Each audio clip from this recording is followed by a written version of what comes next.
ఏ విధమైన పరిస్థితులలో, ఏ విధమైనటువంటి ఇబ్బందులలో, ఏ విధమైనటువంటి కొరత లోటులతో, ఏ విధమైనటువంటి పరిస్థితుల్లో మీరు ఉన్నప్పటికీ కూడా ప్రభు మీకు సెలవిస్తూ ఉన్న మాట, ఏ విషయంలో మీరు భయపడుతూ ఉన్నారో ఆ విషయంలో మీరు ఎంత మాత్రమో భయపడవద్దు.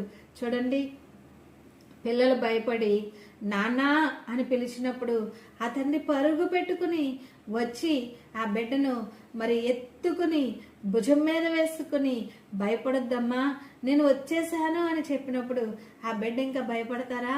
మన ప్రభు మన కొరకు పరలోకమును, సింహాసనమును, మహిమను విడిచిపెట్టి మన కొరకు వచ్చేసి ఉన్నారు కదా. మరి ఇంకెందుకు మనకు భయము, ఇంకెందుకు మనకు చింత, ఇంకెందుకు మనకు వేదన? మీ చింత యావత్తు ఈ ఆనంద మాసంలో ఏ కష్టంలో ఉన్న దేవుని పిల్లలారా ఆయన మీద వేయండి. భయపడవద్దు, దేనిని గూర్చి చింతించవద్దు. ఆకాశ